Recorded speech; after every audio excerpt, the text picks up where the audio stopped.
Break के बाद आपका स्वागत है। गुजरात के विधानसभा चुनाव पर सबकी नजरें टिकी हैं। बीजेपी इतिहास दोहराना चाहती है तो कांग्रेस इतिहास रचना चाहती है। कांग्रेस आलाकमान ने एक बार फिर से सबसे भरोसेमंद अशोक गहलोत को टास्क सौंपा है।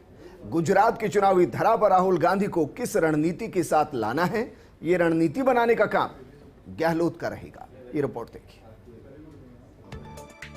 गुजरात विधानसभा के चुनावों में अभी कुछ महीनों का वक्त जरूर है, लेकिन कांग्रेस ने चुनावी चौसर को अभी से ही बिछाना शुरू कर दिया है और इस चुनावी चौसर को बिछाने का काम सौंपा है राजस्थान के मुख्यमंत्री अशोक गहलोत को। राहुल गांधी को कहां किस क्षेत्र में चुनावी आगाज कराना है, इसकी रणनीति अशोक गहलोत बनाएंगे। हालांकि मुख्यमंत्री अशोक गहलोत को बुधवार को ही गुजरात पहुंचना था, लेकिन उनका बुधवार का दौरा रद्द हो गया है। हालांकि इसी महीने में ही अशोक गहलोत गुजरात दौरे पर जा सकते हैं। पिछले चुनाव में अशोक गहलोत की रणनीति का ही नतीजा था कि उस वक्त गुजरात में कांग्रेस का प्रदर्शन ज्यादा कमजोर नहीं रहा और बीजेपी को कड़ी टक्कर दी गई। कांग्रेस की गुजरात इकाई को 182 सीटों में से 125 सीटों का टारगेट दिया गया है।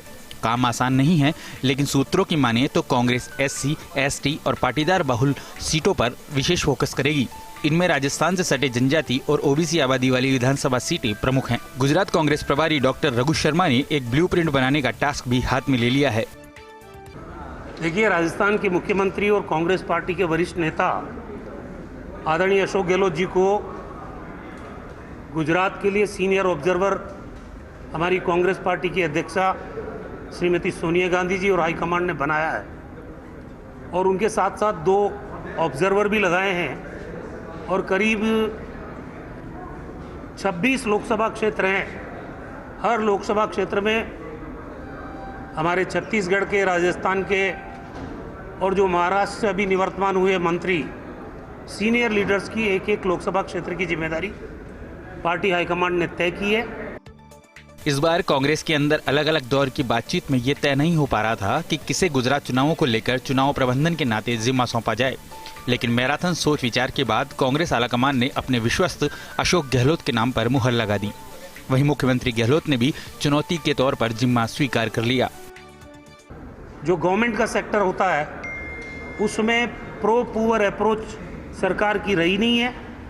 पूरा का पूरा मंत्रिमंडल बीजेपी को बदलना पड़ा, मुख्यमंत्री सहित, क्योंकि सदी की भीषणतम महामारी कोविड-19 में वो लोगों को सही इलाज मुहैया नहीं करा पाए। 4 लाख के करीब लोगों ने दम तोड़ा है इलाज के अभाव में।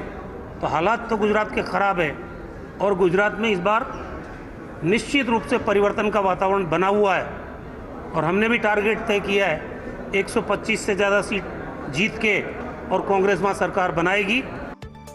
अब सवाल ये कि गांधी परिवार ने बीजेपी और संघ की प्रयोगशाला कहे जाने वाले गुजरात के लिए गहलोत को ही क्यों चुना। दरअसल गहलोत न केवल गांधी परिवार के भरोसेमंद हैं, बल्कि उन्होंने हर मुश्किल घड़ी में इस परिवार का साथ कभी नहीं छोड़ा। जोधपुर की राजनीति से सफर शुरू करने वाले अशोक गहलोत ने कम आयु में सांसद बनकर इतिहास रचा था। इंदिरा गांधी उनसे प्रभावित थी, लिहाजा इस युवा चेहरे को अपनी सरकार में शामिल किया। राजीव गांधी और संजय गांधी की वे पसंद रहे। राजीव गांधी से तो उनके संबंधों की मधुरता प्रगाढ़ थी, इसी कारण उन्हें महज 34 साल की आयु में ही राजस्थान प्रदेश कांग्रेस कमेटी का अध्यक्ष भी बना दिया गया। इंदिरा गांधी और राजीव गांधी की सरकारों में तो वे मंत्री रहे ही, साथ ही PV नरसिम्हा राव सरकार में भी मंत्री बनने का गौरव हासिल हुआ। लेकिन राजीव गांधी के सबसे नजदीक वे तब आए जब राजीव गांधी की असमय आतंकी आत्मघाती हमले में मौत हो गई थी और कांग्रेस में संक्रमण काल खड़ा हो गया था। सोनिया गांधी उस वक्त में राजनीति में आने को तैयार नहीं थी और राहुल गांधी प्रियंका गांधी की किशोर अवस्था थी। सोनिया गांधी कांग्रेस बचाओ के नारे गुंजायमान होने लगे। इसी बीच नारायण दत्त तिवारी की अगुवाई में बनी कांग्रेस को अशोक गहलोत का अपरोक्ष समर्थन हासिल था। बस यहीं से उनके प्रति गांधी परिवार का विश्वास बढ़ता गया। सोनिया गांधी को सियासत में प्रवेश कराने वाले चुनिंदा विश्वास पात्र नेताओं में गहलोत की भूमिका किसी से छिपी नहीं है और राहुल गांधी ने भी उस दौर में मासूम निगाहों से गहलोत की वफादारी को भी देखा है, चाहे वो पिता के सहयोगी के तौर पर हो या फिर संक्रमण काल के दौर में एक मजबूत स्तंभ की तरह। बरस बीत गए जब गुजरात में कांग्रेस राज हुआ करता था। केशुभाई पटेल, सुरेश भाई मेहता और फिर नरेंद्र मोदी के राज ने गुजरात में कमल को ऐसा मजबूत किया कि सालों बीतने के बावजूद हाथ का पंजा मजबूत होने के लिए कसमसा रहा है। गुजरात चुनावों की रणनीति बनाने के लिए गांधी परिवार ने पहले अशोक गहलोत को गुजरात भेजा और फिर राहुल गांधी की नव सृजन गुजरात यात्रा की रचना हुई। इससे पहले एक रिपोर्ट में गहलोत ने उन नेताओं का भी पता लगा लिया था जो कांग्रेस में रहकर ही छेद कर रहे थे। राज्यसभा चुनाव से ठीक पहले शंकर सिंह वाघेला का कांग्रेस छोड़ना इसी राजनीति का पार्ट था और फिर अहमद पटेल की राज्यसभा चुनावों में हुई जीत ने हौसले और बुलंद कर दिए। राहुल गांधी की पिछले चुनावों में नवसृजन यात्रा को रोडमैप बनाते वक्त गहलोत ने क्या कुछ गेम प्लान किया था उसे जरा समझते हैं। दरअसल पिछले गुजरात चुनावों के गहलोत मॉडल की बात करें तो उसमें गहलोत सबसे पहले नरम हिंदुत्व मॉडल को सामने लाए। राहुल गांधी को इसी मॉडल पर चलने का सुझाव दिया। नरम हिंदुत्व का अर्थ है कांग्रेस पर लग रहे मुस्लिम तुष्टीकरण के आरोपों का जवाब। इसी मॉडल के तहत राहुल गांधी ने श्री कृष्ण की नगरी द्वारिका से यात्रा शुरू की थी। सौराष्ट्र यात्रा में गहलोत मॉडल के तहत राहुल ने चोटिला की 1000 सीढ़ियां चढ़ी और देवी दुर्गा की आराधना की।